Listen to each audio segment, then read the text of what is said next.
Hi, and welcome back for another episode of Light, Shadow, and Everything in Between. Today, we will be having the beautiful, bright, silly, bubbly, powerful Sophia Knapp. She is a singer, guitarist, songwriter, and also a brilliant tarot reader as well.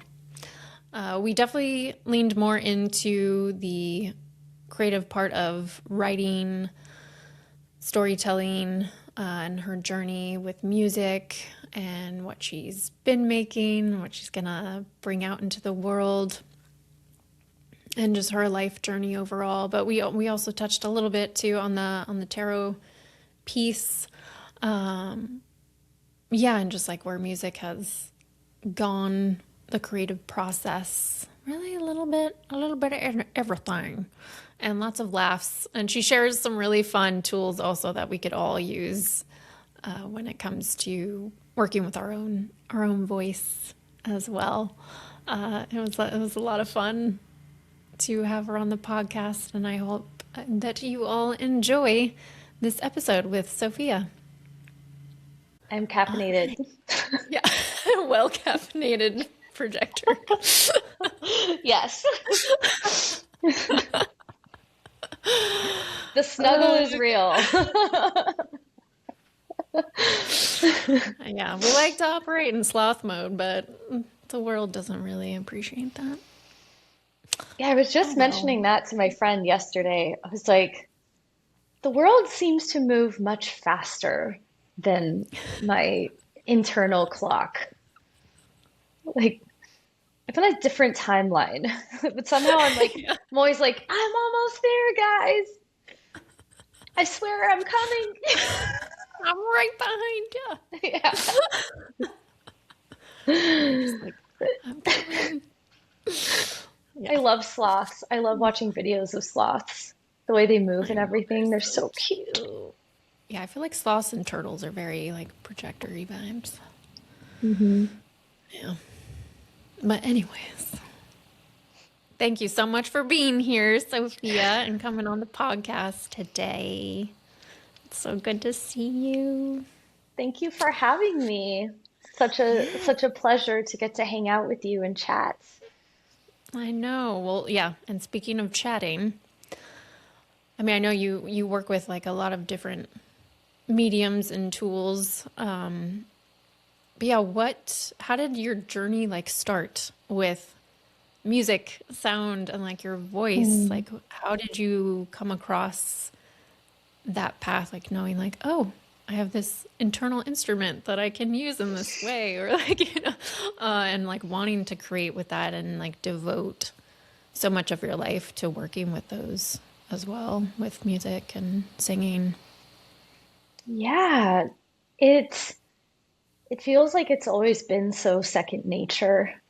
Hmm. And I feel really fortunate that I grew up in a household with so much music, just being, you know, fully soaked and dipped in music because Hmm. my mom's a classical pianist and also was a piano teacher for a time. Wow. And my dad, he was a doctor, but he also played saxophone and stand-up bass. And I also grew up in the Haight-Ashbury in San Francisco.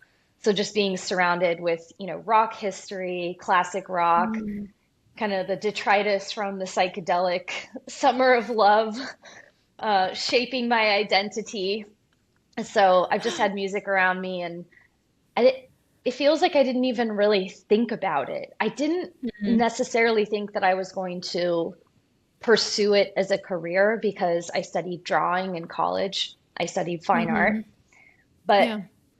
music, writing and singing was always something that I would return to and that I would have as, in the wellness space or spiritual space, we call it a practice. Like it's just something that I would Hmm. do to experience my life and understand it and quantify time. Hmm. So it was, if you think about the idea of like making a record, it's like you're capturing something or encapsulating it. And I started doing that really young, like writing songs when I was in high school, even a little younger than that, just getting in that habit. So it was something that came really naturally to me, even if it wasn't something that I claimed career-wise until a bit later. So yeah, it almost is sounding like you used it in a sense to also create this document or like journal of your life to like make sense of the things you were feeling or like going through in each like Hmm. phase of life. And that's what music is kind of helping you understand yourself and your place like in the world. Yeah. Is that, yeah, Yeah, I mean, that's awesome. cosmology, personal cosmology. And it's like the idea of world building, like creating these worlds. And I always felt like writing poetry and writing songs and singing was a vehicle for that. And was like your family always encouraging of that and really like propping up the use of those things and being like, yes, like you're talented, or like giving you the permission slip. Something that I feel like a lot of the times we need as creative people. It's such a like vulnerable thing to be an artist and like walk that path in the world. Yeah, it really is. I feel I feel really lucky that my family was always very supportive of me, but I was secretive about it in some ways. I Mm, didn't share my songs with them until a bit later, and I would record late at night into my, built-in microphone on my computer, and I kept things pretty secret. And I think it was because it mm, felt so vulnerable that it was embarrassing. And then, of mm, course, now I share my music freely with, with my parents, with my family. But for a while, it mhm. almost felt like revealing this side of me that I wasn't quite ready to share yet. Yeah. And do you feel like that was, yeah, just something you felt innately within yourself, or was there even something, I mean, gosh, even growing up a girl into womanhood, obviously in the patriarchy, it tells us like we have to be a certain way or do this, don't do that. Like, don't share this, don't be too big or too loud. So I don't know, were there some pieces now looking back that you think you maybe kept it more hidden in those ways or just in your peers or what was Yeah, kind of behind that? yeah, I mean, what was interesting is that I felt comfortable sharing more collaborative things. I had a band called the Mm. Scarves in high school, which was Mm-hmm. really fun. We were like a fake Swedish invasion band, kind of copying that band, The Hives, and we would dress like in Okay, all black yes. and white, Oh my God, the very like hives. Strokes, Hives, like that kind of garage era. And that I felt comfortable sharing. I think my personal songwriting and my voice, it feels, even now, it feels more connected to my, sensuality and sexuality, and my identity is like a passionate being. And I think that's like really embarrassing when you're like 15, or 16, or at least Mm-hmm. it was for me. But yeah, I feel like when I was uh, a teenager and growing into, the person that I am now, I wasn't completely comfortable with maybe Mm-hmm. that power that I had. I mean, I dressed like a boy completely until I was, maybe 13. Uh, Okay. like this was not the non-binary and all of those concepts weren't in the vernacular at that Mm-hmm. time. I grew up in San Francisco and my family is extremely liberal and all of that.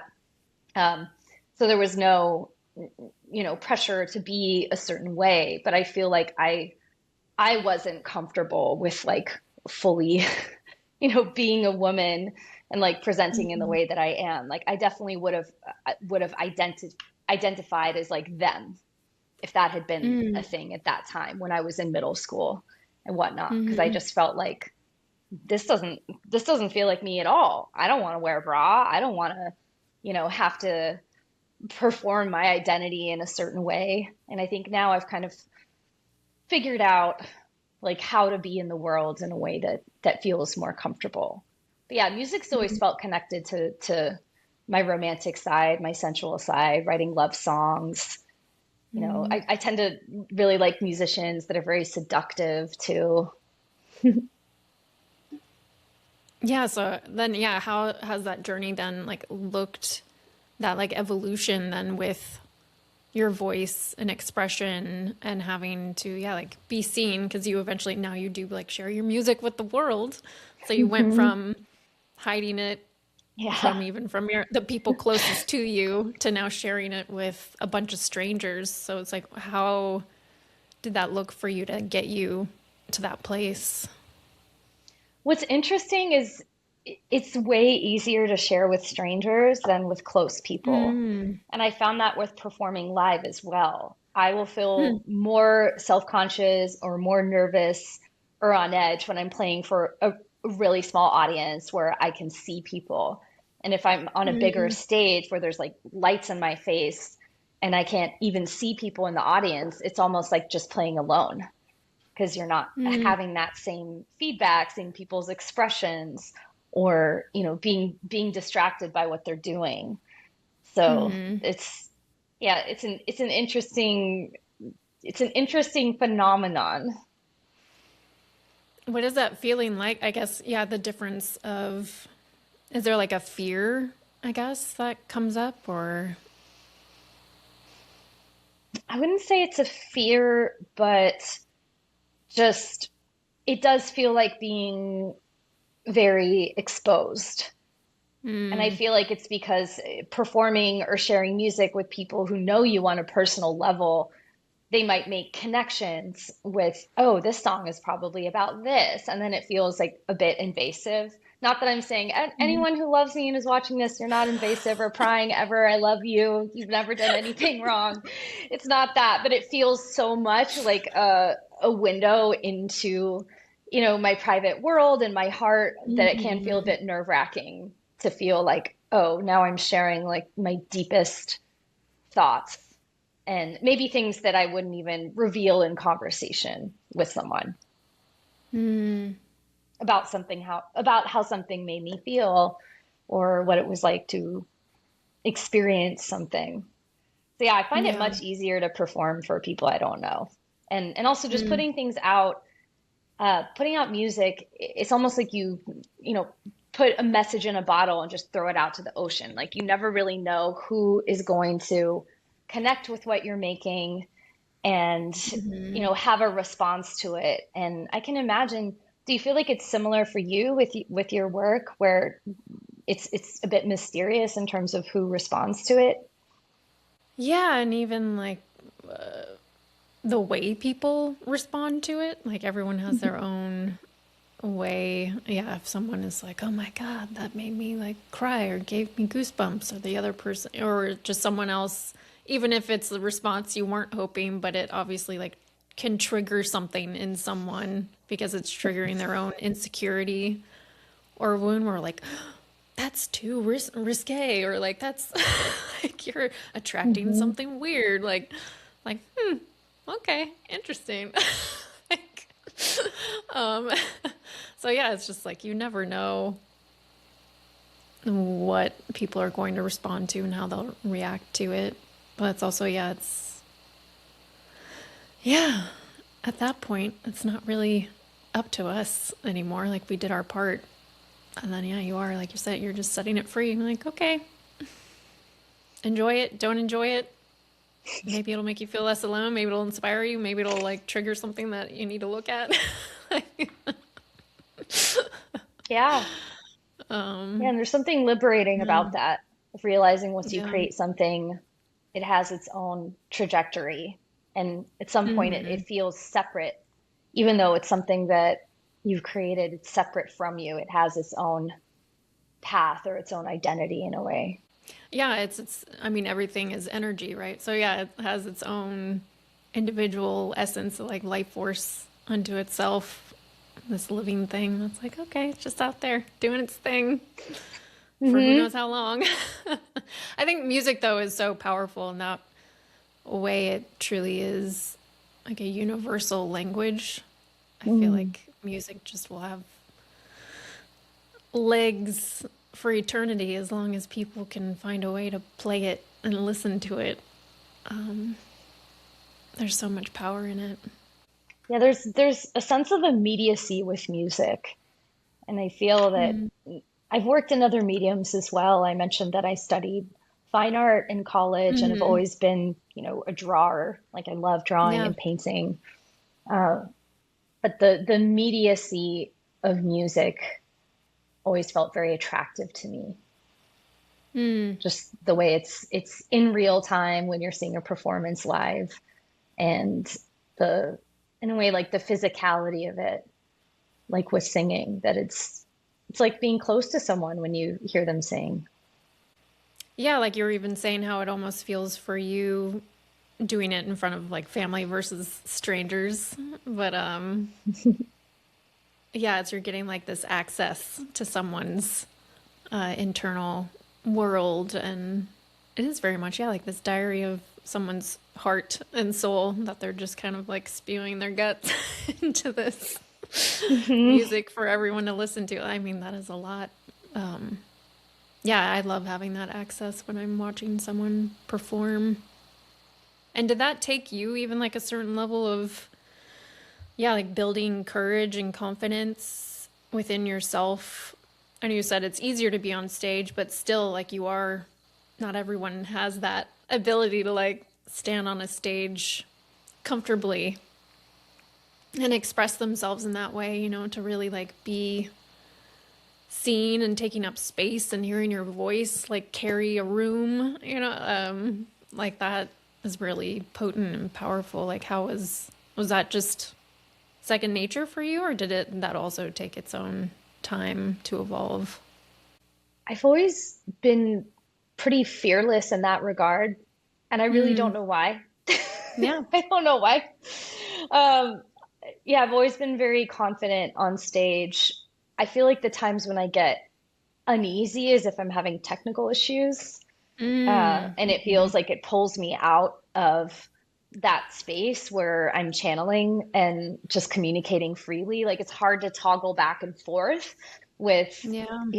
the really emotional side, or yeah, the the I would think of it as like this pure performance that feels, transcendental in some way, and then dealing with like Mhm. maybe a cable's not working or something's feeding back.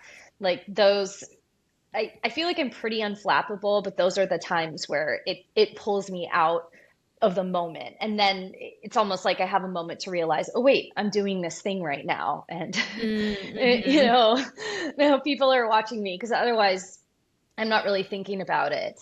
And I'm just in it. I feel like the thing Mm-hmm. that can be challenging about being a performer, uh, or the thing that I feel like one of the things that I struggle with isn't the actual performance or being on stage or recording, but just the fact that part of the process and part of the job is like seeing photos of yourself so much, or hearing Mm-hmm. yourself, when it's really not anything I'm doing. It's to share with others. It's not, I don't derive pleasure in seeing, photos of myself or hearing myself. And that can be really uncomfortable because it starts to feel almost claustrophobic if you're like, let's say if I'm in an album cycle or I'm doing like a promo thing. So I'm spending time, you know, just in my own image a lot. That's the thing that I have resistance to, because it's not always comfortable. And even for me, it's like I'm not terribly self-critical. Like I'm pretty goofy, but Mm-hmm. it's still natural to get into a more critical headspace or to feel confronted with that. So I feel like that's the tough thing sometimes, is just, you know, being in dialogue so much with your own image and how you're perceived, and like the pressure around that. I've been doing a lot behind the scenes lately, so I haven't really been in that headspace, but that's something that Mm-hmm. that I've struggled with and had resistance to. Like, oh man, I don't want to like you know, have to look at all this right now, or like, oh, I don't want to watch that because it's just not comfortable. And Mm. I think as time goes on, to I do feel that less and less because I realize like it's not for me. I don't have to approve of everything because it's like this is to share a message. This is Mm. to get the idea across. But it can feel like being under a microscope. Yeah, that's the image I was getting when you're speaking to sharing your stuff with your family. That you feel like they kept showing me like a magnifying glass when you're speaking to that part. So that totally makes sense. Yeah. It's like So making the it's not so internal much. external. Yeah, right. You're like, no, that's not. No one's ever supposed to see that. So yeah, it's not so much being seen by others on stage. It's more about being seen by yourself. Hmm. You being your own witness is what you're still kind of navigating to find like comfort in that space. Yeah. And I think it's anything where you're, confronted with your own image a lot. Like, sh even like sharing on social media or doing videos, where you're talking. It's like all of that really is a learning curve. And I feel like any industry, Mm. there's that aspect of performance and it feeling, you know, not like the easiest part of sharing information. Because we're not, I think about it all the time. Like, we're not designed to be like looking into a camera, like, and then watching ourselves talk. You know what I mean? Or like editing that. It feels unnatural. And even if it's possible to become accustomed to it, I feel like there's still Mhm. something psychologically that feels weird. Yeah, when you think, even when you start to break it down, like there is this part of it that is, I guess, a little like narcissistic of like just always, yeah, like constantly looking at our own reflection Hmm. in a way which we live in that world so much right now. So yeah, it's not natural. We're not supposed to.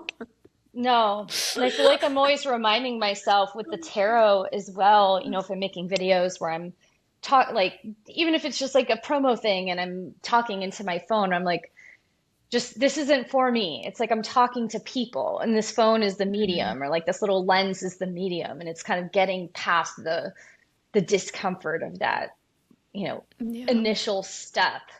But I don't I can't imagine that ever feeling completely natural, just because it's strange. Even doing video meetings on Zoom, it's like you're looking at the camera so that the person can feel like you're looking at them. And there's like all this, you know, there are all these intermediate steps to human connection. Yeah, and I was even speaking to that. I was seeing an interview about that where even doing it like this way, like we think like, well, at least we're still kind of spending time with each other and like connecting, but we're not because of the way like the video is created and the camera lenses. I can't remember all the details. They broke it down so well. But then yeah, there also is usually some aspect of where you still are able to like see yourself too that like throws everything off as well. so, so yeah, it's just like no, none of it's actually you like somatically relating to a person when there still is this screen or camera between a human. Yeah. So I don't think, yeah. I think it's natural for it to feel unnatural. But yeah, even back, like you bringing up that inner critic voice, I know that can be so strong for most artists, Yeah. creative people. So does that really only come up in those kind of like instances of being like your own witness, or do you have to, is that something you also kind of have to work through even when you're in your like creative process, like in the middle of writing or anything like that? Does that like doubt or creep in at all in those moments? When I'm writing and singing and playing, I feel very immersed in it. Mm. So I feel like I lose my sense of self. and I'm Mm. concentrating on the feeling of what I'm doing. And something I love so much about singing, I sing and play guitar, is the physicality of it. Like feeling, feeling what it's like to sing certain notes, uh, Mm. and to make the shapes of the chords with my hands. And it takes so much concentration to do those things that there isn't really room for that second guessing. Mm-hmm. That totally makes sense. Because, yeah, you're in this like channeling space or kind of giving Mhm. yourself over to something else. And Um, singing feels good. It's incredibly healing. oh, healing. Feels Oh, like the God. vibrations, even the voice is a muscle, right? Yeah. So even just the what it feels like to sing certain notes and the way it resonates in the chest and even vibrations in the face with humming, all of it, it just feels really good. Mm-hmm. Feels really good. Have you noticed how much it'll be there for you in that healing capacity when you've gone through really like rough times in life and like Hmm. how it showed up in that way? If you want to like Yeah, share any, you definitely. can share as much or as little, like something that, like a moment that really stands out for you that when you were going through something difficult. Yeah, it feels like in the same way where I'll crave exercise if I, Mm. you know, get really, my schedule gets too packed and I'm not exercising as much as usual. I crave singing and playing music in the same way, or other creative activities too, because it feels like this outlet. It's almost like it helps relieve pressure. It's Mm. like a pressure valve. And especially with singing, because there's something about how it regulates your breath, because Yeah. you have to be very intentional with the amount of breath that you're working with, and even relaxing your muscles. A lot of times when I'm even driving around, which I do a lot of because I live way up in the mountains. So, if I'm going out, it's gonna be a trek. I'll do vocal warm-ups in the car. So Mm. I'll do exercises. I have a podcast that I really like with vocal warm-ups on it. And even, I Mm. mean, some of it's so silly because it will be like lip trills and things. You're like,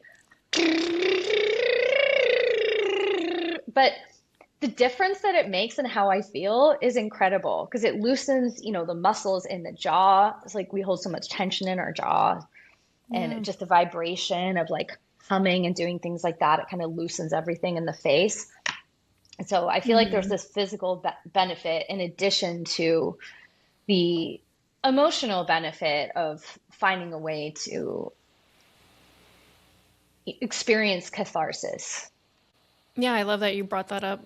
One of my friends does Zapchen, like somatics, and one of them is like Mm. like doing making those like so like it is Yeah, such a healing somatic thing for the body to regulate that way too. I love that. But yeah, the yeah. voice. Anyone who's listening, if you've never tried it and you're driving around in your car or whatever, you're doing something, just do this. Yeah.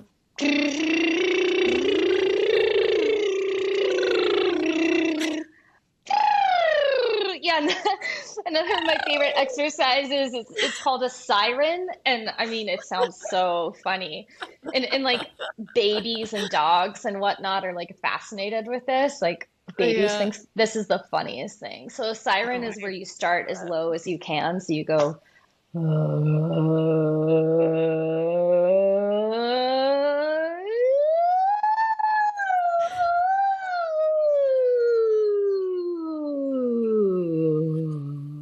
so you go to like the bottom of your range and then up, and you keep doing that because it literally warms up your vocal cords. But it I sounds love it. very funny. It's very Yeah. silly.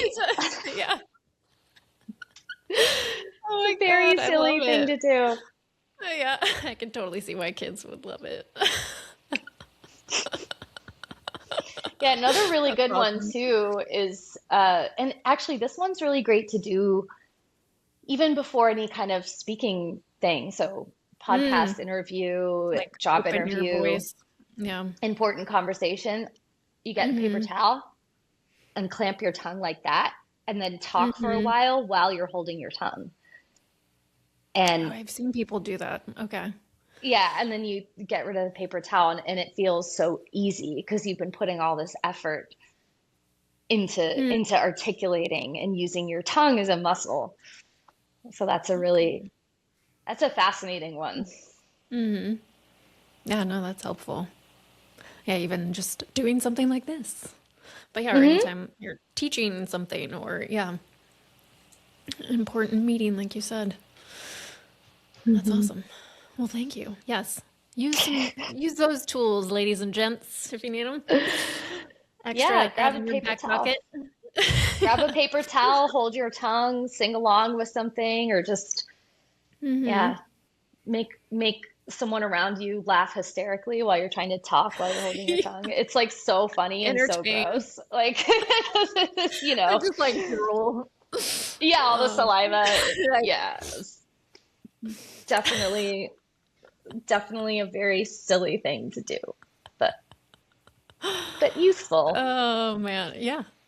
Well, that kind of brings me to I wanted to ask about your creative process because I mean everyone Mm. has like their own like yeah, a certain process or like rituals or ceremony that you do and like does that differ depending on a project? Like do things shift because it's like, oh, this thing needs this kind of support or I need to like channel in this way.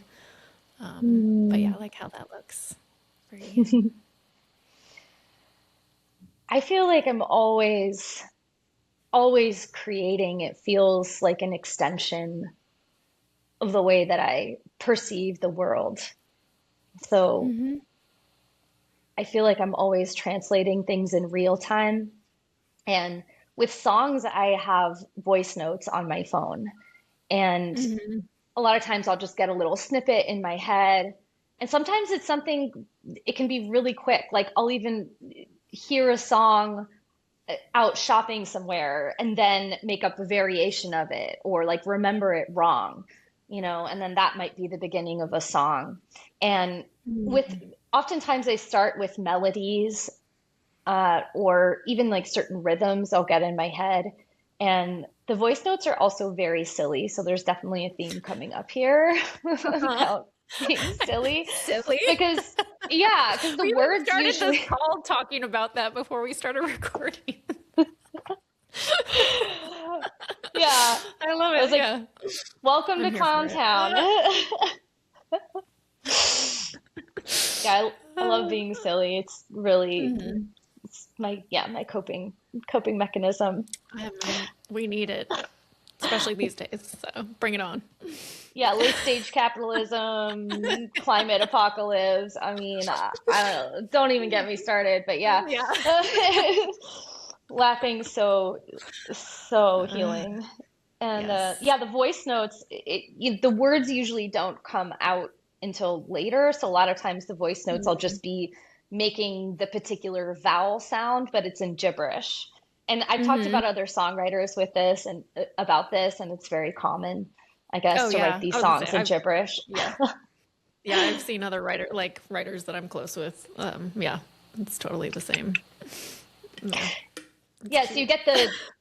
I feel like I usually get the vowel sound, or maybe there's even certain consonants, but it's an approximation.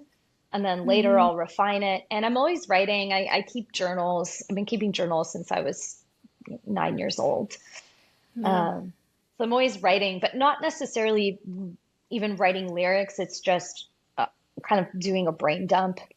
And I feel like that helps me to be in touch with my feelings and to be in the headspace of writing all the time, thinking about Yeah, words.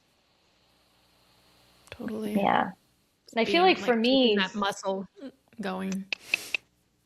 yeah, just having the immediacy. And I feel like keeping a diary and taking notes a lot, it helps with like not overthinking things.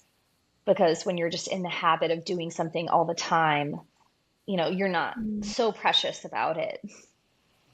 You're making me think I need to get back to my daily, or like in the artist way, it's your, yeah, morning pages. But, but yeah, I there feel is like you're something so to it. good at sharing your thoughts and reflections on social media. too, Oh, just that thanks. that openness. And not that it has to be all the time, but I feel like it's so beautiful when I see your stories and things like that, just the way that you share Hmm, what's going on and how you're perceiving things. It's nice to have that flow. thanks. But yeah, I think there is something important though, like you're saying, just to have that dump or yeah, if you truly like love something, because then it helps like when it counts more. Like so when it is time to sit down, like, okay, I need to start writing these lyrics to these songs or like, you Hmm. know, then it's easier for you, yeah, like you're saying, to not be so precious or critical and just like get your ego out of the way and like let your body kind of do what it needs to do. It's like a second Yeah. nature. Yeah. Yeah, and for me, it really feels like the biggest challenge is the structure and follow through. So Ah, the more yeah. it's not the I can just generate like so much. Like I'm just So many ideas. constantly, yeah, I don't think I've ever felt blocked in my life Yeah. creatively. I'm just like, Yeah. but and I've never felt like a lack of opportunities either. But for me, it's Mm. more like finish this, you know, Hmm. upload Complete it. the It's like song. the admin part for me Yeah. is the struggle, because that's the thing with, yeah, I think it's with any creative endeavor, not just music, but there's Hmm. so much, uh, yeah, admin and just organization and techie stuff. And I'm actually really good at it, doing things Mm-hmm. online, but it is very tedious, and it's not the part Yeah. that brings the joy.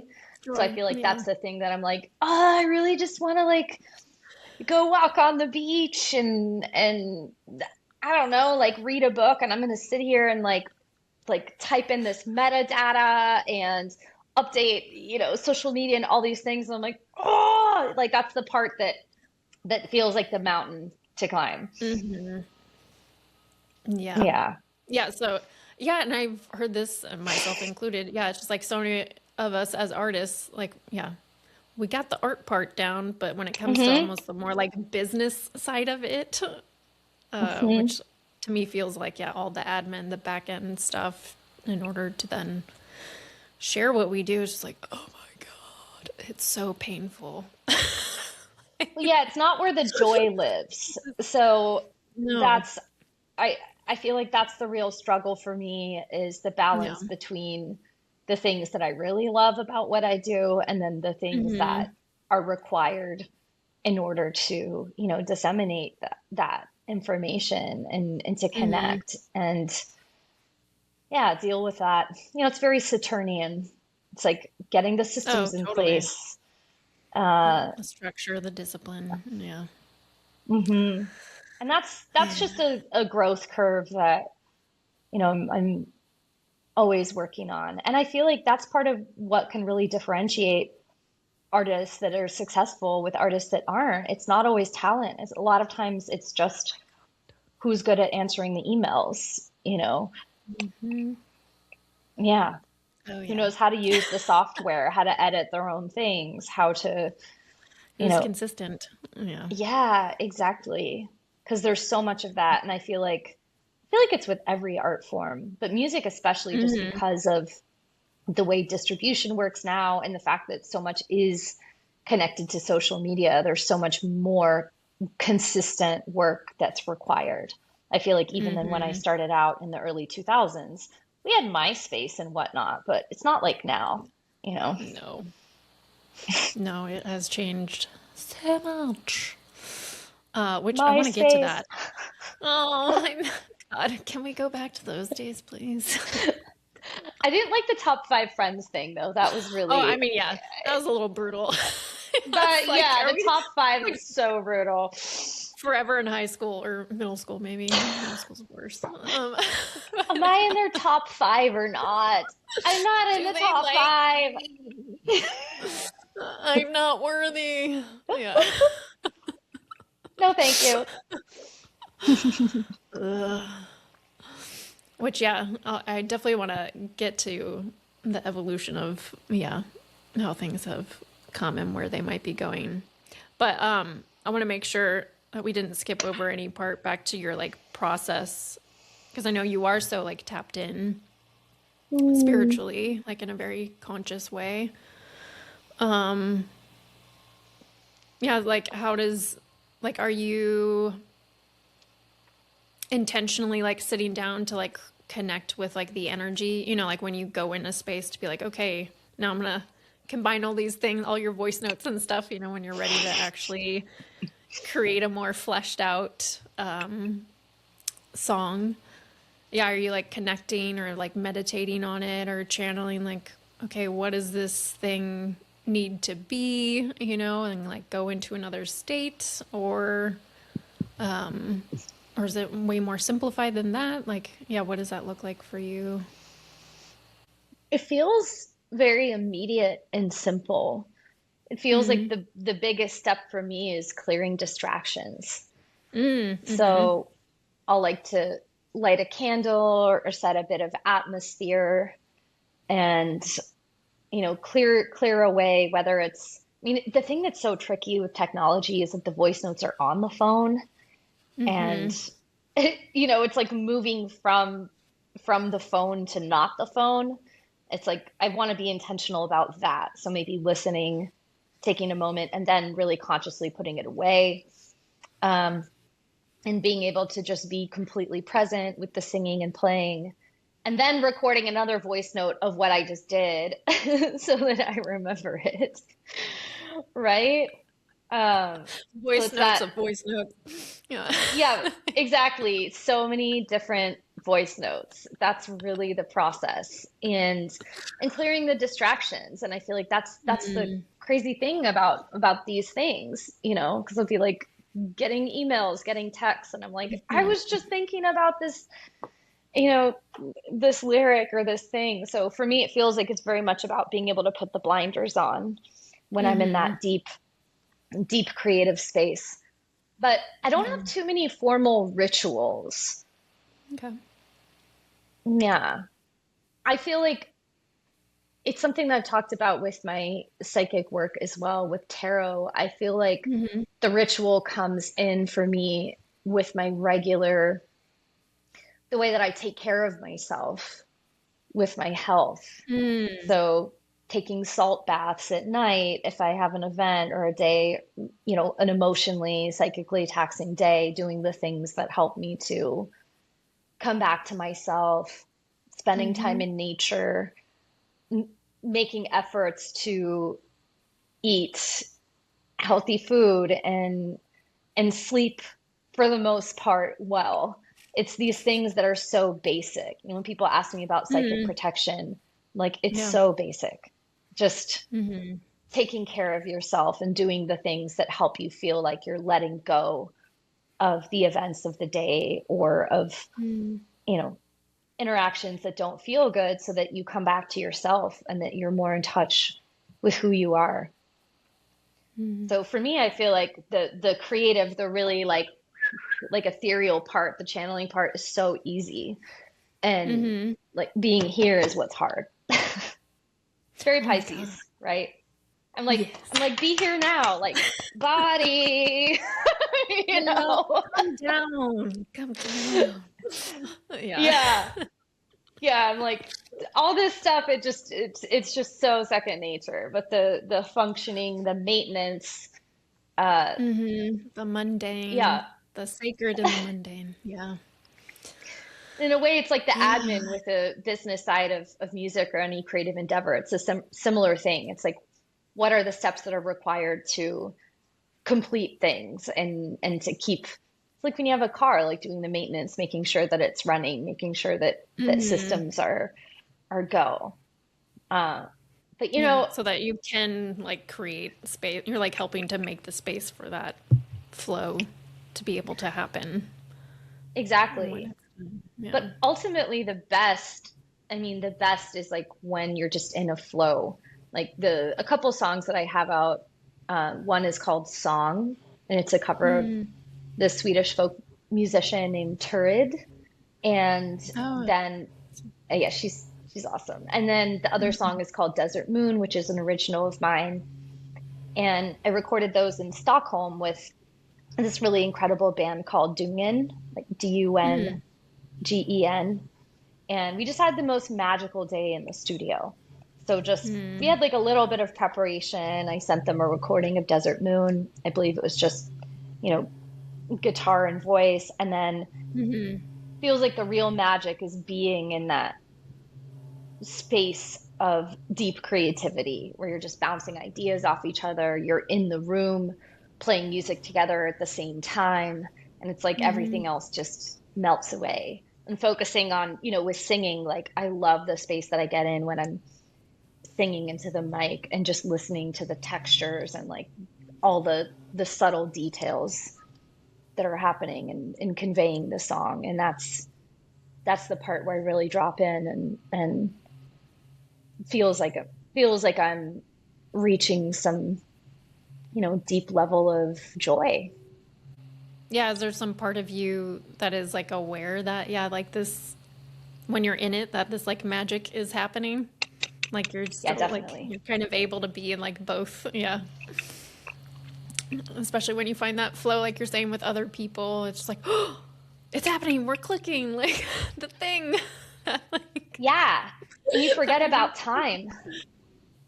That's the Mm-hmm. best. You forget what time it is. You forget how long you've been doing something. I mean, I feel like that Yeah. it's those flow states happen too in friendships and in romance Mm-hmm. and connection. Anytime there's a deep connection that's happening. I mean, that's my favorite thing when you're enjoying connecting with someone so much that you forget it's been 3 hours, that you're Yeah. talking or that you're doing something. And playing music's like that too. It's Yeah. ultimately it feels like it's just all about connection. Yeah, and with your Where do you, photos, I feel like that's such a flow state too. Like I loved shooting with you and feeling that communication mm, happening, when you're really like thank you. listening to each other. Yeah, and just like Hmm. paying attention to the Hmm. body or where we're moving or like how the energy shifts. Hmm. Yeah, or even when I'm in like a dark room, like, yeah, I remember being in college, like sometimes it'd be like 8 hours. I was like, I've been in here for 8 hours. Like, yeah. And I'm just printing away. I'm like, okay, maybe I should go outside. Don't you love that Yeah. smell of the dark Oh, room? Like God, I love that yes. smell. Like, toxic chemicals, I love you. Yeah. There's a But smell yeah. that comes from tube amps that's Mm. like that. So certain Mm. amplifiers, the really, Mm. analog ones, they're like almost like these light bulbs that heat up with certain chemicals, and there's like a particular smell that comes off it. And I'm like, Mhm. tube amp smell. It smells so good. It smells like creativity. Yeah, it's so funny because even my dad made moccasins like growing up as a Oh kid. wow. So he had his own like leather shop. And so yeah, like shoe glue. Like anytime I walk by somewhere or like get a whiff of I'm like shoe glue. It's like yes. It's like so strong. Wow, what a I'm beautiful like scent memory. yeah. And same, like that's him, like that was him in his like creative state, making Mm, shoes. I'm like, oh, that smell of that. And like, yeah, like fresh, like leather. Yeah. So yeah, that's it's so so funny the beautiful. things that we connect. But Yeah, it's so comforting. Yeah. These like it is. weird smells. Yeah, there's so much. Yeah, I feel like smells, again, yeah, smells and music, like songs. It's just like it can so easily like transport you immediately to a feeling or a moment that you're like going through like nothing It's so else. true. Yeah. Yeah. Yeah. What do you feel, and I'm sure it could be many things, like that inspires you the most for your music? Like it's just always, I know you said like you kind of go out a lot and just you about your day and the universe, like a little bit of everything, your life. But Yeah. I get very inspired by live music. too. I mean, Mm. it's always like a little bit of this, a little bit of that, just Hmm. kind of, yeah, I feel like a little, crow where I'm just like picking up little shiny things in my day-to-day experiences and kind of filing them away. I'm like, oh, I I like love that that. I like visual. that. Yeah, me likey. Um, but I feel like it's always the mark of a great performance, a great artist when I'll Mhm. come back from a concert and feel like, oh man, now I want to write something. Or now I want to Mm. play something because whatever that artist brought was so full of life and so Mm. real that it sparks that joy in creating. Like there's been a few shows I saw in the past few years that were like that. I saw Brian Ferry at the Hollywood Bowl. That was Mm. incredible. He's so But inspiring, in his 70s, just incredible. yeah. I definitely went home from that show wanting to write and wanting to sit down with Mm. my guitar. I saw Casey Musgraves. I think it was at like the Kia Mm. Forum, but her whole stage show was incredible. Just Mm. absolutely mind blowing, like the visuals and the way that she was performing, like not only the precision and the beauty of the music, but also just the generosity in her spirit and her energy. I love Mm. her. Love Casey Musgraves. Mm. Um, yeah, there's just something that happens. And I think one of the most memorable shows I've ever seen was Neil Young playing solo. It was in Austin, and Okay. this was maybe 15 years ago, but I saw him Mm. play a solo set with guitar. It was some acoustic, some electric, and then piano, but just the ruggedness and the immediacy of everything he was doing and like the imperfection of it was so Mm. inspiring. And the songs are so good, obviously, right? So it's like all these Yeah. classic songs and all the emotion and beauty in them. But then seeing him just Mhm. like it was almost like seeing a like a wild cat in an open space. Like he was so just Mhm. present with everything that he was doing that inspired me. And also just seeing the power of like that was one individual on stage, you know, Right. connecting How I with like can like, one instrument at a time and like so much power. yeah, and commanding that room in that way and just like holding it down. Mhm. And I saw Chapel Rowan. Oh my gosh, that was incredible. I saw Chapel Rowan at the Mm. Outside Lands at Mm. that festival in San Francisco, and that blew my mind. Her Mm. performance. I wasn't really too familiar with her music before that concert, but Mm-hmm. she is one of the greats. Mm. Yeah. Yeah, I'm not like I know of her, but yeah, I haven't listened to much of her. Like I'll hear people talk about her when I'm like out and about in the world, but I'm like, I still haven't really like plugged into that yet. Yeah, were there even like earlier in life? I know you grew up around so much music, but yeah, were hmm there other yeah, musicians, bands that really like sparked that for you to get you going in the first place? Yeah, definitely.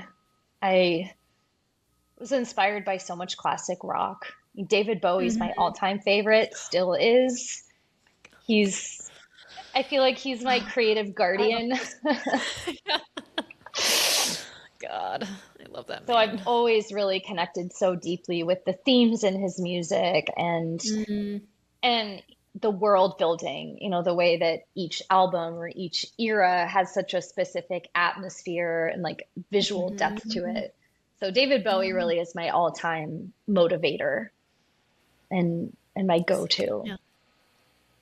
But Can't go so wrong. many. I mean, I grew up, No. listening so much to the Beatles and Jimi Mm. Hendrix and Santana and just there's so much amazing music in the world. Oh my God. Yeah. Especially back, yeah, everything leading up to early 2000s. I feel like there's so much there.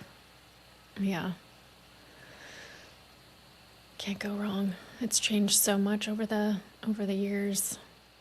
Yeah, where do you feel like maybe we can head back into that territory? Yeah, how everything has evolved from, you said, you started really getting into it or taking it more seriously like early 2000s? Because I Hmm. know obviously you were starting doing music way before that. But and then leading up to now and where we might be possibly like heading in the future because AI and just the way music is shared these days, how the industry has evolved too. Like, what has that journey been like for you, and what are your maybe concerns or things you're maybe also excited about? How things are Hmm. changing. I'd love to hear your take. It all feels very opaque and mysterious to Mm-hmm. me.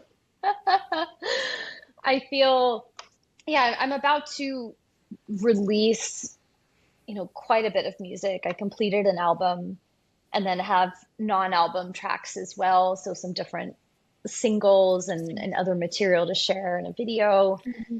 And I'm just, staring into the tunnel of that of okay, what does it look like to start sharing this? And it feels very one step at a time. And Mm-hmm. the the artists that I've spoken with, I've so many amazing friends, amazing musicians and other and visual artists as well, other kinds of creative people.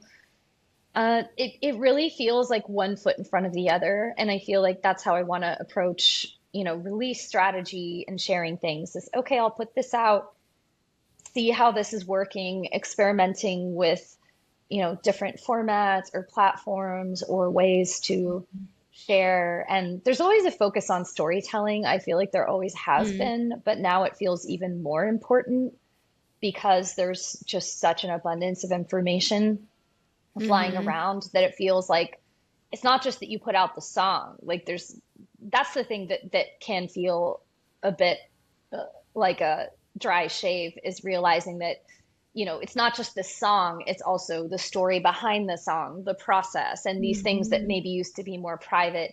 There's more of an expectation around sharing that now. So it's like, Yeah. how do I let people, into my world and into, in a lot of ways, my life, because there isn't that much separation between, what I create in my life and Mm-hmm. my inner world, in a way that feels generous, in a way that feels loving, that feels inclusive, but also feels healthy and feels like it's honoring, the standards of how I like to do things, which I'm a perfectionist. So that's one of the Mm-hmm. challenging things, is like, okay, for me, it's like, how can I be sharing things when it's not perfect? Because Mm-hmm. ultimately, connecting is really important in Yeah. the different phases of creation. And it feels like for artists now, there's always a choice that's happening about how much do I share, how much do I let people in, and there are conscious choices about the levels of intimacy. And I really tend to be more on the spectrum of like not sharing too much. I tend to be very private, Mm-hmm. about my personal life and about what I'm doing. I tend to keep things, you know, close to my heart, and then share Mm-hmm. more in these more formal structures. But that it feels like there's more that's needed now. That So I've like actually been, human connection, what like makes it probably more, yeah, especially with yeah, AI. I feel like people wanting like, oh, do I actually know you? Like, what is behind the person or behind, yeah, the song? yeah, and I've been thinking about it a lot lately, actually, as I'm preparing, to start sharing new music Mm-hmm. and all the steps that are a part of that. And I've really been meditating on how to do that, on the elements that support the actual song, or the actual material. And I have been thinking a lot about you know creating stories around things, and being entertaining, because ultimately I feel like people do want to be entertained, and it doesn't have to be so serious a lot of the times. And I actually had an ex who, just for me personally, it was very thought provoking because, I'm so silly and Mm-hmm. kind of always like pushing the envelope just in my day-to-day life. And he Mm, asked me, like, it's so strange that your humor isn't in your music, like that in your mm, songs. If someone sees your press photos or they hear your music, like you seem so serious and kind of mm, mysterious and inaccessible. And then meeting you, you're completely different. So I feel like I've been thinking about that and my new album has a lot more humor in it and a lot of mm, other things. There's a lot of anger in it. There's mm, defiance, there's frustration, there's grief. There's a really full spectrum of things happening on the album. It's not all mm, a kind of pastel mm, ethereal like some of my older work is. But I have been mm. thinking about how to show more of, you know, how I am in day-to-day life outside of the songs, because it's a very Mm. a lot of times in the past it's been a very specific slice of my spirit. Mhm. Yeah. And does that go back to even like where we kind of started with how much you would share with family versus strangers a little bit, or mixed in with like, I mean, yeah, I guess it's still that piece, that like vulnerability piece. It does ask a lot of us to kind of just lay ourselves out there like raw and naked to be judged or picked apart like for something that feels so personal to us, because I think it's so easy to wrap our identities in the work that we do, even though we have to, like, I feel like constantly remind ourselves like, no, this is this thing that I make, but it doesn't Hmm. necessarily make me who I am. Like, we are Hmm. two different entities. But I know it can get really mixed up in the soup. Yeah. Yeah. And feeling, you know, it does feel like taking in a lot of information, when you share things and people have opinions about it, and that criticism can feel really deep. I feel like Mm. the older I get, like the less of a shit that I give. So that feels very Mm-hmm. liberating. So I'm like, I'm still here.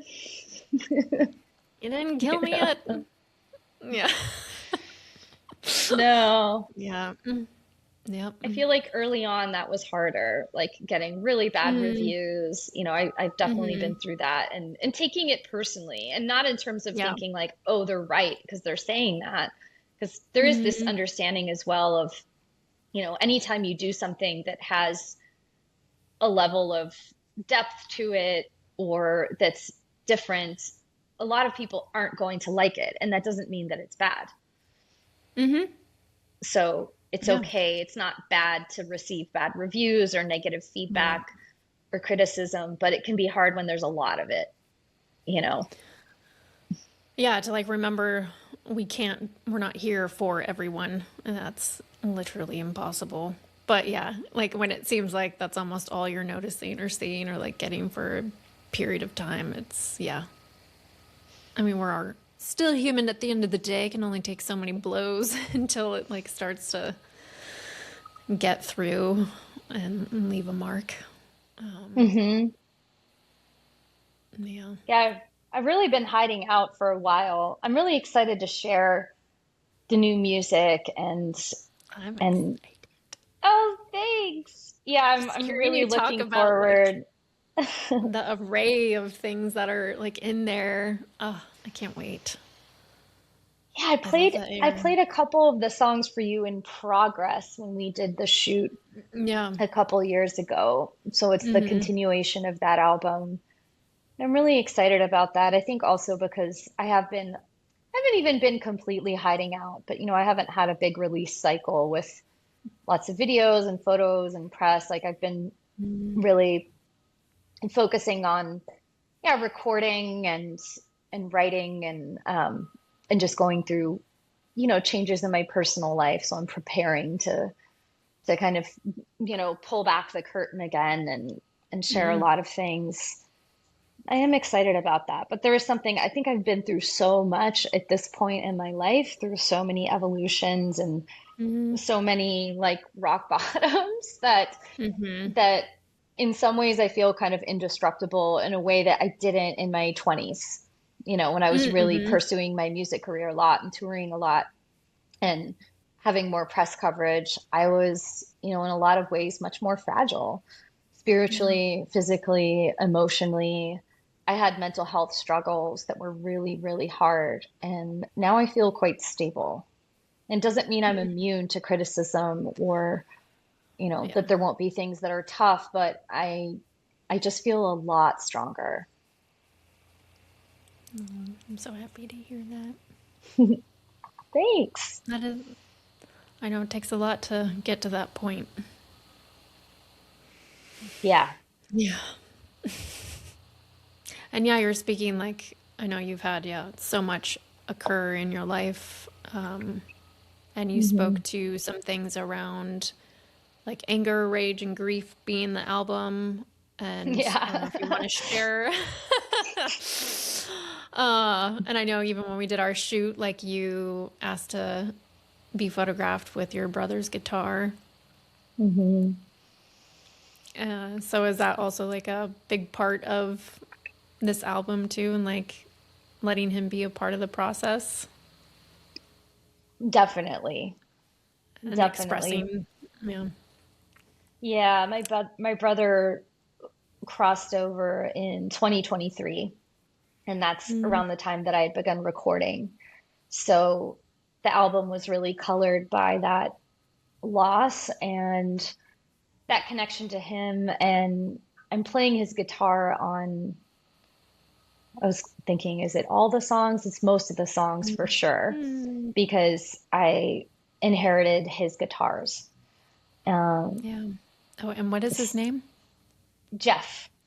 Jeff. Hi, Jeff. Jeff Knapp. Yeah. Yeah, and his nickname was Jeffro.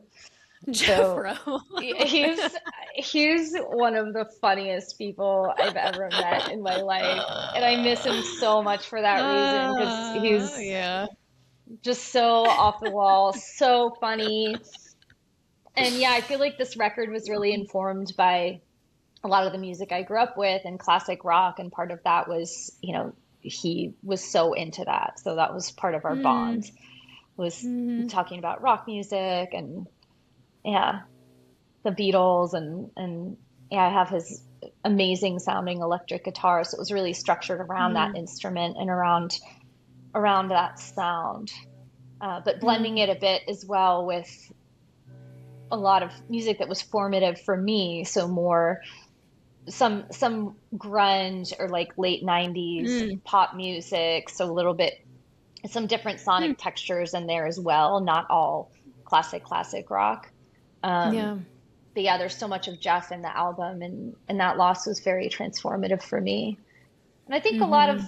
there's a lot of anger on the album as well. Just I've been through some things in my personal life where I Mm-hmm. felt disrespected, and Mm, there's some of the songs that feel like they're really claiming my agency mm, and my space as a woman, as a mm-hmm. person, Yeah. existing, like you mentioned, the patriarchy existing within that, because I've definitely struggled with people underestimating me or Mm, disrespecting mm-hmm. me, um, or doing things that feel, very harmful. So some of the Mm-hmm. album is about taking up space as well. Yeah.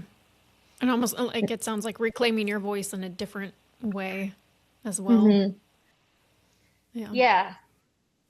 Yeah, and I think when That's you awesome. lose people you love or you lose things in life, Yeah. beyond that, because I also just went through some very difficult experiences in my personal life that weren't happening when I was recording, but that informed some of the songs on the record and the songwriting, mainly being in Mm, a really meaningful love relationship with someone who relapsed and was really going through the mm, depths of addiction, drug yeah. addiction and mental health, and seeing that, bearing witness to that journey and that that grief involved in that sense of losing someone.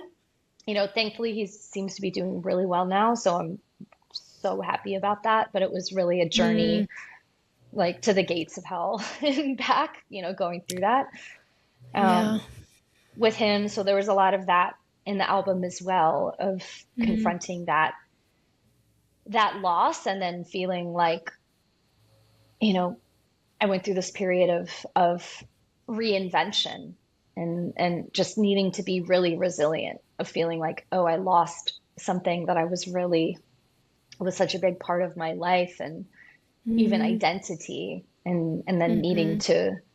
needing to begin again, and like Yeah. how it works to lose so much but then still retain hope. Like it feels like a lot of the record is about that. It's like to go from things literally physically burning down and emotionally burning down Mm-hmm. to beginning anew, right? But with the knowledge of what that loss has been. So it's not like starting from scratch with like total innocence. It's like, how do I begin again No. from where I stand on this battlefield? Yeah, as this like right, as a forever changed person, because it's like that stuff will Hmm. always again back to like leaving a mark. You're never the same. Hmm. And then having to No. get to know like who is this person now standing here. Yeah. Yeah, and my brother really struggled with mental health issues as well, and addiction, and that was part of what, Hmm. led to his rather early transition into spirit. So there's a lot of that, Yeah. a lot of those themes in the album, of what it's like to love someone that, is going through those things. Hmm. And then yeah, like choosing to leave Hmm. or yeah, just the self-harm by choosing like that kind of path. Hmm. And yeah, and I love you even speaking to like the ex. Yeah, it's a whole other different kind of grief when you have to grieve someone who is still here, but like letting them go and or knowing like you can't save them or fix them, Yeah. and like letting go of that fight and letting them like hoping that they'll figure it out themselves or not, Yeah, I was reading or about making that peace. being called complicated, like complicated grief. I think that was Mm-hmm. the term, if I'm correct. Have to like fact check that, but it's a kind of grief that can be so tough because someone's still alive, but they're not the same. And it's a similar kind of grief that can happen with, estranged relationships, like let's say a divorce or something where someone is literally missing and they don't find them. So it's like you have to resolve that loss without actually having closure, or without Mm-hmm. having a conclusion. In some ways, there's no way to really rank grief or to compare different kinds of losses, but I've just found personally that in some ways, the times where I've actually physically lost someone um, have felt less torturous than the times where someone has been, unwell or Mm-hmm. inaccessible, and it's like having to accept that they're there but not there, like that. Yeah. That's it's mentally very challenging. Yeah. It's genuinely like so confusing for the mind to like make sense of it. It's like, Hmm. oh, I could, if I called you, you might actually like pick up the phone, but I can't call you. Like it's just, it's like a weird, Hmm. yeah, mind fuck. Um, Yeah, that's the I think that's the correct term. that's what we were searching for. That's the fact check we were looking for. Mind fuck. Nailed it. Exactly. Yeah. That's it. Yeah.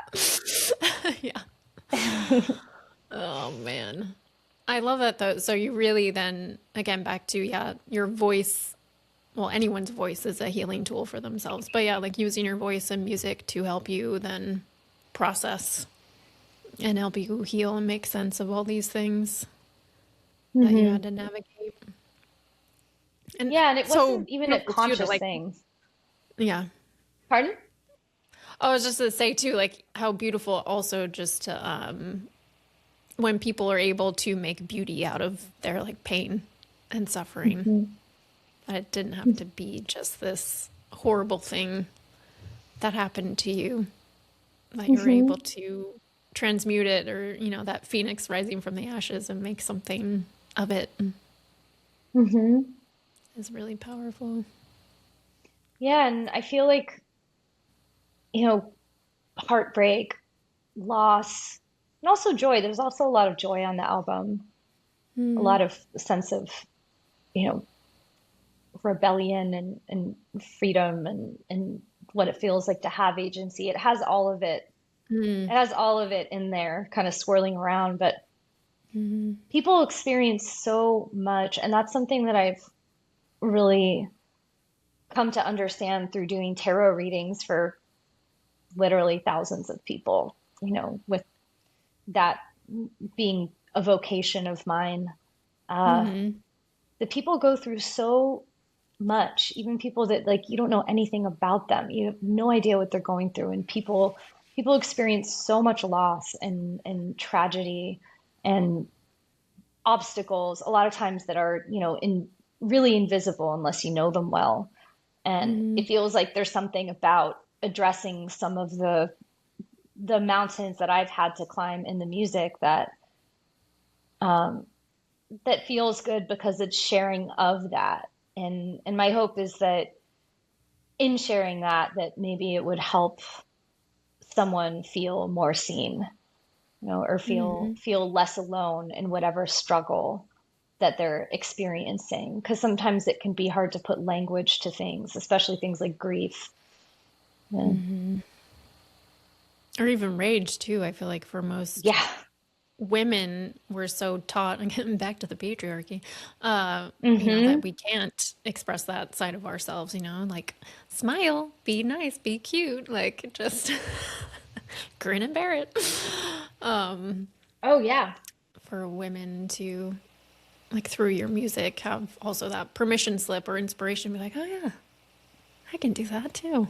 Like, I feel this way, and maybe I can finally say something.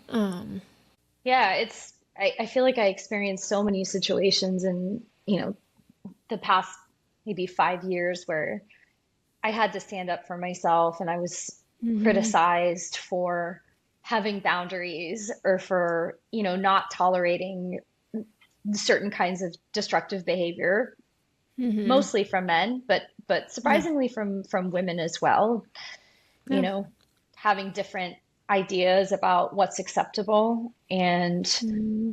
And that's something that I have really chosen to be uncompromising about in terms of my self-respect and self-definition. And I've lost friendships over it, Mm-hmm. you know, I Yeah. have. And there is some of that, not about particular friendship losses on the record, because that happened after the recordings, but um, Mm. just there is that spirit in the record of like, there's one line actually. It's the first album I've made that has like the word fuck on it, like in a couple Mm. places. I love I was like, it. this is interesting. Yeah, and one of the verses is like, fuck you trying to keep me small. I'm not afraid to raise the bar. Mm. Mm-hmm. About like the pushback from having standards. Yeah. Yeah, and just not taking people's bullshit anymore. I think that's Mm-mm. another thing too. Like, women have been trained so much, again, like being like the nurturer and the caretaker. So it's like just like keep piling other people's crap on, or like, and Yeah. being the people pleaser and just like, yeah, no, it's okay. I'll be the dumping ground, or I can survive this. I'll like, I'll sacrifice myself for this, that, and the other thing. It's like, Yeah. oh God, no. Can we please stop doing that? Yeah. Yeah. Yeah. Enough And, is and enough. and being nurturing. I mean, I feel like that's something that I'm constantly balancing and learning is like I Mm, love taking care of people. I mm-hmm. love nurturing. I love being generous in any way that I can. Yeah. Like I'm a helper. I have helping hands, and it's like finding that balance between really caring and then also self-preservation and Yeah. having And then boundaries. when it starts to teeter into over giving and it's not reciprocal, and then you're just like draining yourself Hmm. dry. And yeah, noticing when that starts to happen. Like, uh-oh, time to pull back. Hmm. I'm And gonna it does die if I feel like, keep going. oh, oh yeah, totally. Yeah, it's like there's a limit to Yeah. there's a limit to how much can be expended. Yeah. Yeah. But yeah, same. I get it. That's something I've worked on for a long time now. Yeah, I'm. I love to nurture people and take care of people, but then yeah, sometimes it just teeters too much in the extremes, and knowing when it's time to pull back and set a boundary, or yeah, just like noticing your own internal red flags when it starts to like teeter, like, oh, Hmm. I'm doing Hmm. that thing that I can't do if I'm gonna take care of myself. Yeah. Yeah, so speaking of helping hands and nurturing, you've mentioned your tarot. Like, yeah, how does that, when did that start entering your realm? Was it like similar to music, like same timeline, a little later? And like, how did that all happen? How did you find that medium? That was a little bit later, but I've Yeah. always had an interest in the mystic arts and Mm. magical things. I mean, when I was a little girl, I wasn't dressing up like a princess. I had a dragon costume. I had a Ah, dragon. I had a wizard costume and I had a dragon costume. So I oh yeah. never wanted to be the princess. I always wanted to be making potions or Mm-hmm. whatever. So I've always been drawn to the esoteric and Yeah. mystic and magical side of things. And I really started reading tarot as a hobby in Mm. the mid 2000s when I was in college. And I came Mm. across it because I loved getting readings. It always Mm-hmm. intrigued me and piqued my interest. And then I really fell in love with the cards because they're so beautiful. Like the artwork is Mm. so, so beautiful. And then I started reading as a Yeah. hobby, and more people started asking for readings. And then I decided to Mm. charge for readings. And part of that was because I was touring a lot during that time when I graduated Mm. college. And I was even doing some touring when I was in college. And Mm-hmm. had been working other jobs to support myself in between that, like working retail, and it was a really horrible waitress for a little spell. Like I was really trying to figure out, and also like working as artist assistant, doing production work. Like I've had Oh. like 3 million Mm-hmm. jobs and things that I would be like, Yeah. how do I patch together things that I can do? And then yeah, I Mm-hmm. started charging for readings, and then it really was very organic, like word of mouth. So I started doing that and then doing, remote readings on the phone, things like that. And then Mm-hmm.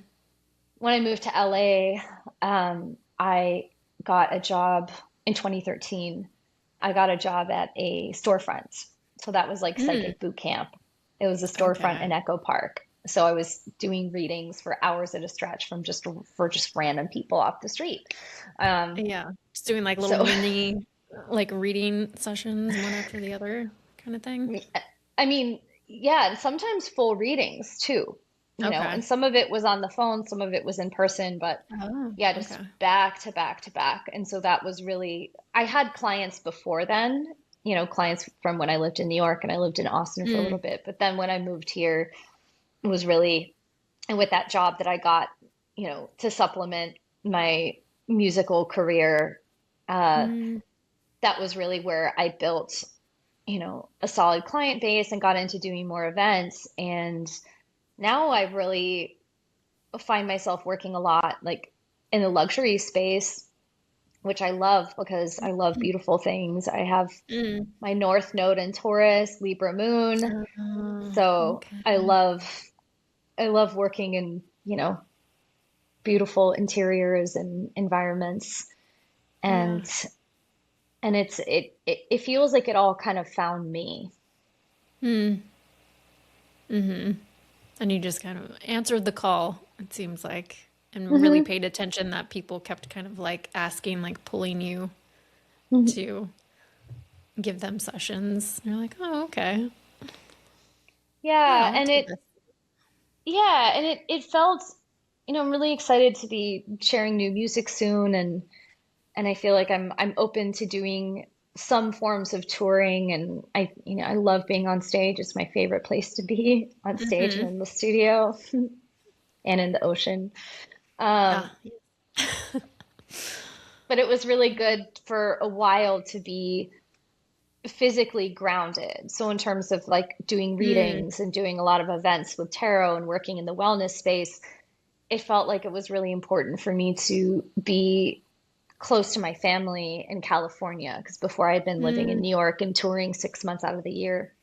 And it was great to have this time to be more geographically grounded and to build my business and to have some roots, to have more of a sense of stability. And, mm, you know, now I feel like I'm about to open up another cycle with music, but I have my business with, mm, readings, and I teach as well, and the beautiful relationships that I've developed, the partnerships that I've developed through time, but also having the sustenance from being in one place for a long time, like without the destabilizing aspect of touring, because it's really hard to take mm. care of yourself when you're doing that. Yeah, I can imagine. Just like exercise, diet, and stuff. It's just like can quickly go out the window. And like sleep Oh yeah, habits. forget Yeah. about it. And you're just going from like Yeah. one, forget about it. Yeah, and you're like sitting on your butt all day in the car or flying, and Oh, then yeah, going from one dungeon to another. It's but it's also yeah. like Like, what so day is it? amazing. Yeah. Yeah, it's also amazing. And yeah, and I feel like it wasn't really a conscious thing. Like I didn't actively set out to do this, but I feel like there was something in the back of my mind that felt really important to be here. This Hmm. past decade, really, with my brother, I mentioned he was Mm, having issues, and then he passed away mm, a few years ago, and my father transitioned last November. And so I was able to be mm. really present with him in his last years. And that would not Yeah. have been possible if I had been on the road all the time.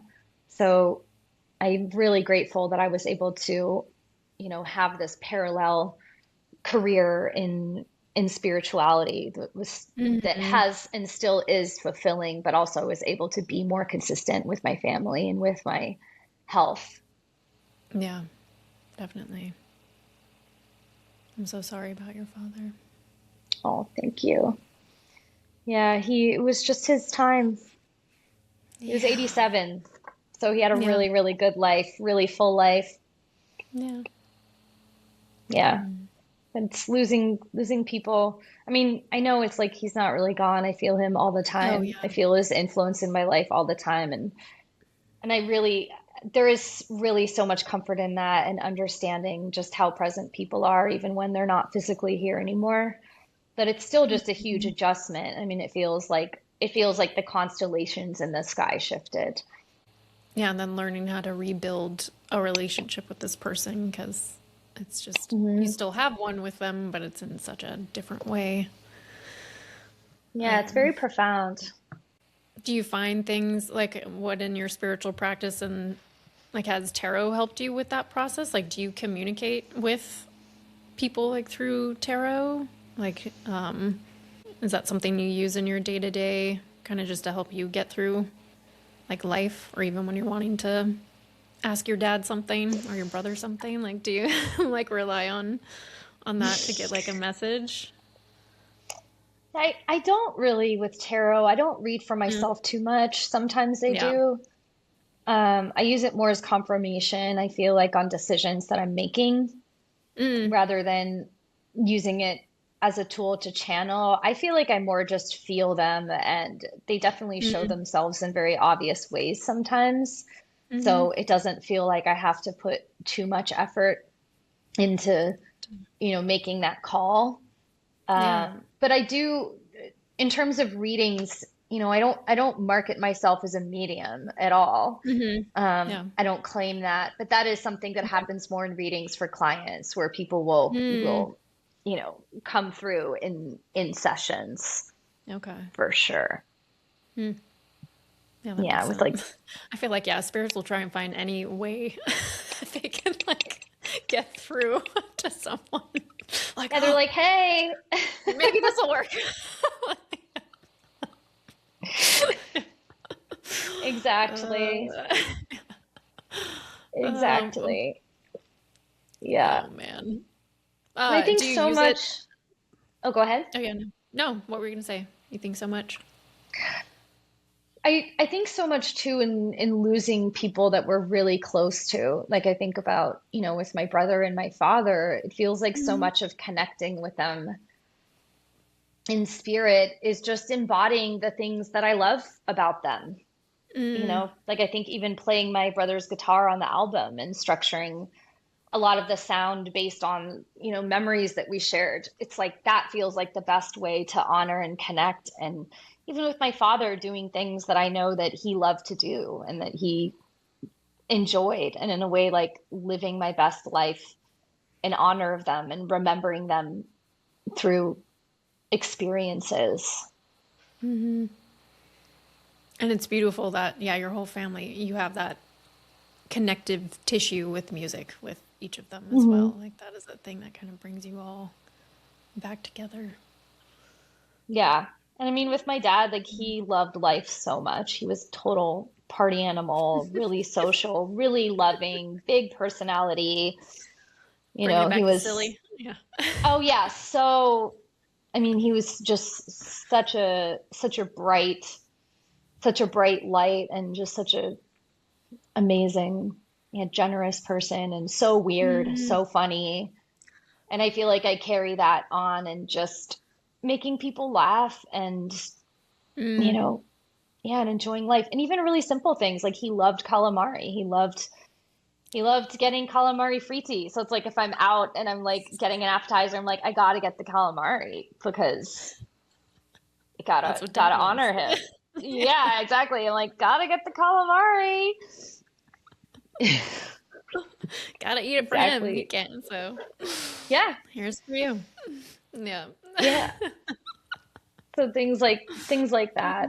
Um, Yeah. I love yeah, and that. just carrying on,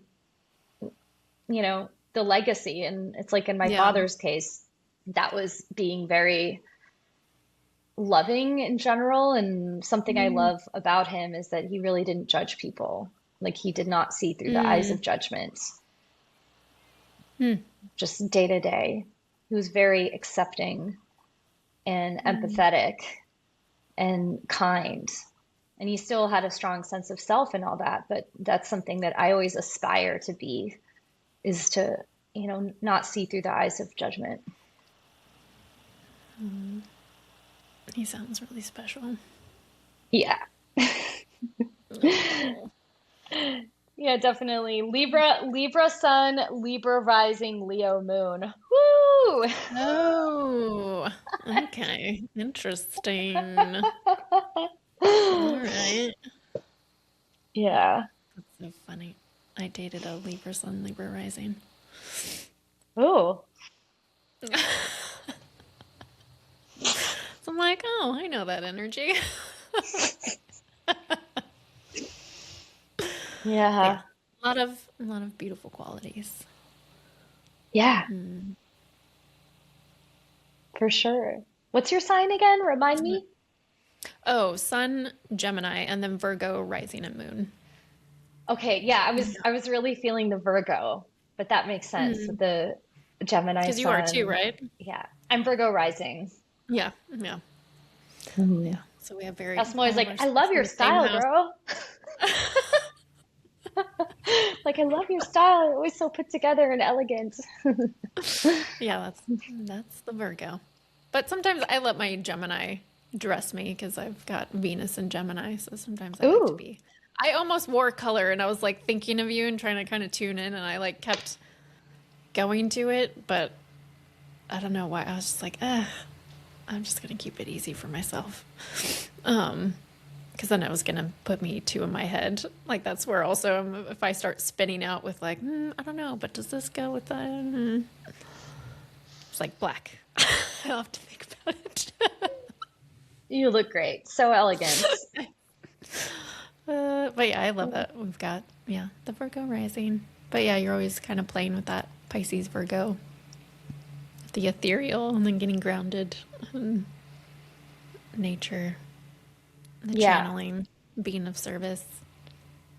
Yeah. Yeah, and I'm very organized. I'm like, thank God for my Virgo because, you know, I'm good at like keeping my house clean and Uh-huh. everything has a place. It's like even my guitar cables, I'm like, wrap the cables. And I'm like, what would my life look like if I didn't have that? Like, it would be like total clown You're town. just Like right now, it's like glowing. 50% clown town. Like if I didn't have the Virgo rising, it would just be, I don't even know. I don't, yeah. I feel the same because I have like so much stuff in Gemini. I'm like, if I didn't have that Virgo, I'd just be like space cadet and all over the place. You're So so mutable because you have the Virgo and the Gemini. Wow. extremely. Yeah. But that's so beautiful with the work that you do with the portraiture and the embodiment and even podcasting. It's like that's such a gift to be able to, see things from so many different perspectives and relate and Mm. understand others. Like I think of mutable signs as having so much adaptability. So that Hmm. makes so much sense with what you're creating and your dharma, right? Thank Of not you. being like, this is where I am and everyone come here.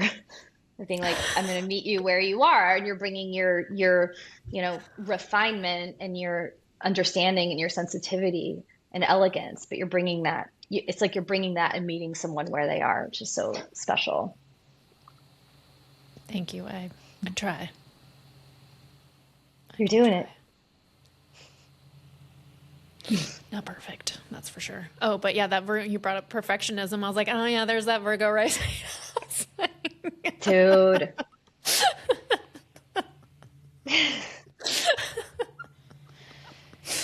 Ugh. Yeah.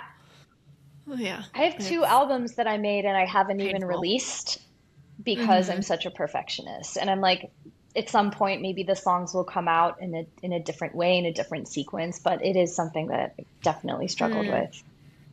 Like standards Yeah, being and so actually, high. yeah. Thank you for. Okay, we came back to a question I really wanted to ask. Yeah, too is because of that. Yeah, when because of perfectionism, but also because maybe something intuitively though is being given to you, like Hmm. knowing when something is meant to be shared or to be like put on a shelf for another time. Like, knowing Hmm. when a project or a song is like, oh, this is when you're needed now, or Hmm. maybe not so much. And then do you like bring those things back to give them new life that you put on a shelf? I really haven't thus far. They Hmm. kind of stay in the freezer, but I feel like with this they stay in the freezer. But I feel like with this next rollout that that there will be some things being exhumed and being taken Mm-hmm. out and airing it out. Mm-hmm. And that actually feels exciting. Yeah, give it new life or like see like what was I doing then? Like how can I reshape this to where you are now?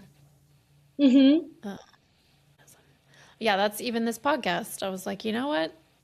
I kept putting it off for years because I was like, no, I want to be able to have a whole crew and like nice Hmm. sets and be able to do it all in person. It's like, if I wait for that day to come, Yeah. when is that gonna be? So yeah, learning to do some things messy and imperfect and trying to heal that. Yeah, that I'm Virgo so excited for your podcast. trait. Thank you. I'm excited for your album. So yeah, like Thank you. when is this baby going to be shared with the world? Do Well, we I have an don't have a official date? release date set Okay. yet, All but I right. am going to start releasing songs this summer. Oh, but they're okay. going to be non-album tracks. I'm beginning the what what will be a steady flow of Mm-hmm. music and of, Mm-hmm. I feel like, sharing in a way that's more almost like a diary. Like I want to share a lot more about what the songs are about and Mm-hmm. more about my life in general. But I feel like starting out it's gonna be one song at a time and Mm-hmm. seeing how that feels. Yeah. Ease your system into it so you have time to adjust. Well, yeah, adjusting to also the way that things are distributed and seeing what cadence feels good. And Mm-hmm. uh, the last time I put out music, I self-released things in 2021, and that was actually a great experience. So I feel like I learned a lot from that.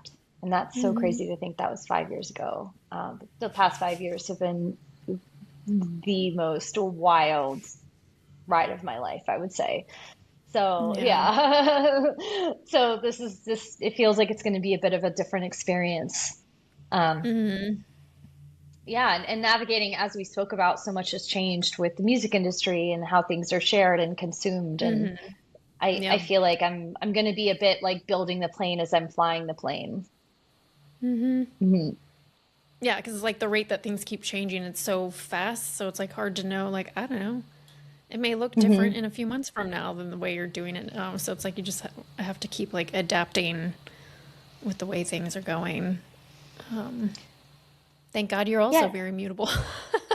Yes, I am. And I love talking to my other friends that are artists, musicians and performers and seeing how they're doing things and how they're adapting. And I've Mhm. heard from a lot of people that, I still love the album format. I love songs in a sequence. I think about sequencing a lot when I'm making a Mm. record, about the order in which the songs are and the arc, you know, Mhm. the arc of the album emotionally and how it exists as a body of work. Yeah. But so much it seems like the way that music is experienced more is now about songs. So it's like putting out one song, the story behind that, the video, another song. It feels like it's less Mm. geared towards albums, even though I do want to release this as an album because that's how it was created. It Yeah. is exciting to think about having a more immediate uh, process with creating and sharing, like not waiting until, okay, this album's going to take me 2 years to make and then sharing it, but being like, I'm going to make a couple songs with, this producer or this friend and then put that out and then make another song that's a one-off and then share that and kind of have it be more immediate. So maybe that's what I feel Mm. excited about the new model, of music, that Yeah, it it feels feels more like a little less playful too. formal. Hmm. Yeah. Like that even feels a little more silly than being so like serious and rigid and structured like with it, like letting like, oh, okay. Just be a little more loosey goosey and see what happens. Hmm. Like with little bits at a time and Yeah. yeah. Are you So going we to shall then, so you're gonna see. do, we shall see. Do you have a name for it yet? The album's Or, called Skeleton Sunshine. ooh, okay. Hmm. Cool. And then, all right, so we get to look forward to starting to hear some of those songs this summer. Yes, Awesome. coming at you And this then, summer. so you'll be doing some video and stuff like for the music and some photos and Hmm. stuff like that. Cool. Hmm. So some nice visuals to go hand in hand. Hmm. Cool. Love it. I wish I was out there making Oh, more me music. too. Yeah, we'll cross paths again. I've been really No. wanting to go to the East Coast as well. So, Mm, it will happen. It will happen one just way or in the right another. time and the right space. Yeah. And collab again. Make something. Make something. Well, how can people find you? It's like, how will they be able to find your music? And if they want to get like a tarot session with you as well, like, Hmm. what's the best way to go about that? Yeah, so my music is under my given name. So it's Sophia, Sophia, and then my last name is Knapp. Knapp. And that you can find on all the, streaming services. You can just look me up. My website is sophiaknapp.com. And on Instagram, it's just my name too. So Sophia Knapp. So I'm everywhere. All the places. I'm everywhere. Yeah. I'm on all the Can't wait. things. No. Not too hard to find. And Cool. my tarot is Tarot by Sophia. So same, TarotBySophia. And that is my handle on Instagram and also my website, tarotbysophia.com. And I do virtual sessions and I love connecting with people all over the world. Mm-hmm. So if you are seeking some guidance, you want a psychic reading, I'd love Yes. to connect with you. And I read on Zoom. I actually prefer audio to video reading because, Mm. it's interesting in relation to what we were talking about with cameras being distracting and whatnot. I actually prefer audio Yeah. for virtual, but I offer both. Mhm. It's funny you say that. I noticed because anytime I will get a psychic reading, it's always, I mean, they're also like the older generation, but yeah, like it's always over phone, so it's Hmm. like you're never seeing anyone. Like, which I'm like, you know Hmm. what? There's something to that. It's just, you can really like zone in more clearly, I Hmm. feel like, as a psychic and not, yeah. Yeah. And yeah, I close my eyes a lot when I read. So even if I'm doing something in person, a lot of the times I'm not even like looking. I find Mm-hmm. visual cues to be distracting. Mm-hmm. Yeah. I totally get that. Mhm. Yeah. Well, thank you so, so much for being here today and Thank sharing you your so much for story having me.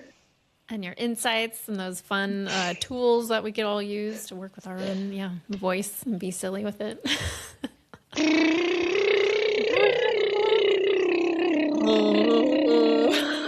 Oh yeah, the siren. That is really do it in front of a baby. See what happens. It's like the Yeah, coolest they're like, thing. They're like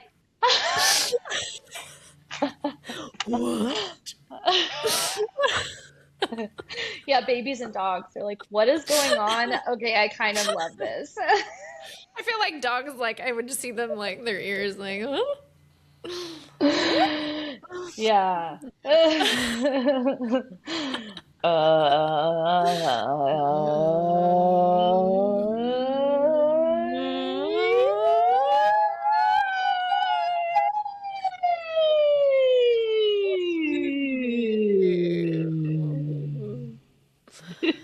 Now I have to breathe. And on that note, On that note, exactly. Thank you so much, Sasha. I'm so grateful for you. thank you so, so much. I appreciate you. And yeah, everyone, pay attention, stay tuned. Check out her music coming at you this summer. Oh, thank you so much. I really appreciate you. Thank you again for tuning in to Light, Shadow, and Everything Between for this episode. I hope you all enjoyed it. Please follow, like, subscribe, share. Every little bit really helps, especially starting out in the beginning. So I really, really do appreciate it. And yeah, and I hope you got some inspiration from Sophia today. And yeah, maybe using some of those fun tools. And I cannot wait to hear, yeah, the music all done and completed, what she's sharing with the rest of us this summer. And yeah, to see what photos and video that she creates to accompany the songs. Hopefully, yeah, we will all get some really great inspiration from her music. But meanwhile, too, totally book a session, tarot reading with her. She's amazing and has done, like she even said, thousands of readings. So she knows what she's doing, you know? She's, yeah, just beautiful soul, heart of gold, loves to be of service. And yeah, so if you're needing a little bit of that extra support, guidance, clarity, to be seen by someone else in a really loving, safe way. She would be a great one to have in your corner and have a session with her. But until then, may you continue to find your courage in the shadows, to dance in the light and create beauty with every moment in between. Thank you so much for being here, and I will see you next time.